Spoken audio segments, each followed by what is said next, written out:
विकेटें भी गिर रही हैं लेकिन रन्स भी बन रहे हैं। क्या है इस वक्त मैच कहां खड़ा है?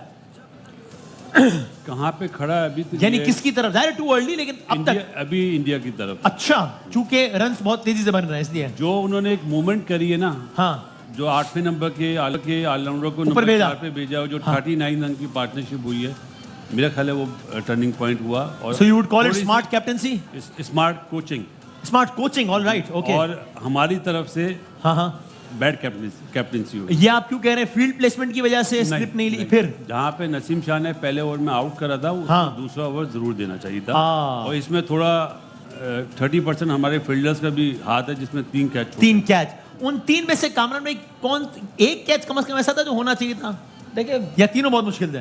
देखिए डू एंड डाई मैच है तो तीनों हो जाते हैं, तो हाँ, वो तो नक्शा ही बदल जाता। यहाँ पे फिर उनके 60 पे 6-7 आउट होने थे, हाँ, स्कोर भी कम होना था, लेकिन खैर पार्ट ऑफ द गेम है। लेकिन ये है कि विकेटें 5 मिल गई हैं, मेन बैट्समैन ड्रेसिंग रूम में बैठ गए हैं, जो जिनसे थ्रेट था पाकिस्तान। पंत खड़ा है लेकिन अभी पंत खड़ा है, ये लास्ट पार्टनरशिप है। हाँ, ये जितनी जल्दी ब्रेक कर दे उतना अच्छा, क्योंकि ये जितनी लंबी जाएगी पाकिस्तान के लिए उतना ही डेंजरस होता जाएगा। 40-150 के करीब रन कर लेंगे, फिर 37 गेंदें बाकी हैं अभी। हाँ जी, तो इसलिए हार्दिक पांड्या आपको पता है हमेशा रन करता है, तो ये पार्टनरशिप ब्रेक करना बड़ा ज़रूरी है। और नसीम ने जैसे बॉलिंग की, आज बॉलिंग लगी है पिच के मुताबिक, जो एरिया हम चाह रहे थे उस एरिया पे बॉलिंग की है। हाँ। खेलने नहीं दिए, ईजी नहीं खेलने दी, बनानी पड़ी उनको शॉटेज जो भी उसने बनाई है। लेकिन यह है कि अच्छी बॉलिंग नसीम ने भी, हारिस रऊफ को पहले ओवर में स्कोर हुआ, कमबैक स्ट्रांगली किया उसने। हाँ, सब बॉलर्स जान लगा रहे हैं। और शायद में क्या आप बात में से एग्री करते हैं कि बैड कैप्टनसी सो फार वो इसलिए कि जब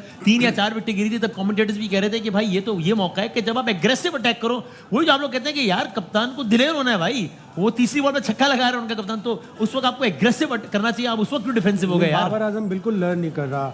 19 रन पे 2 आउट, आपने उनके 2 बेहतरीन बैट्समैन उड़ा दिए और सेकंड स्लिप नहीं है। जहां 4 रन पे ऋषभ पंत का कैच निकला, अगर इफ्तिखार के बराबर में सेकंड स्लिप होती, इजी कैच होता, वो आराम से सुकून से आप 4 रन पे, फिर 8 रन पे ऋषभ पंत का डीप में उस्मान ने कैच छोड़ा, फिर 17 रन पे उस्मान ने डीप में कैच छोड़ा।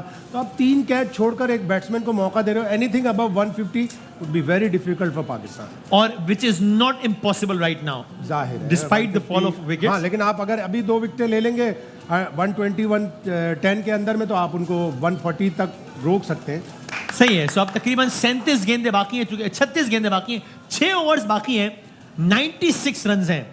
नजीब भाई, चलो लेट्स मेक अ गेस, आपके ख्याल में 36 गेंदें बाकी हैं, 96 रन हैं, कितने बनाएगा इंडिया? फर्स्ट ऑफ ऑल मैं अभी भी समझ रहा हूँ पूरा पाकिस्तान के हाथ में गेम। अच्छा, क्योंकि ये पैर अभी उस तरह से, जिस तरह से ये मशहूर है हिटिंग के लिए, वो अभी तक इन्होंने की नहीं है।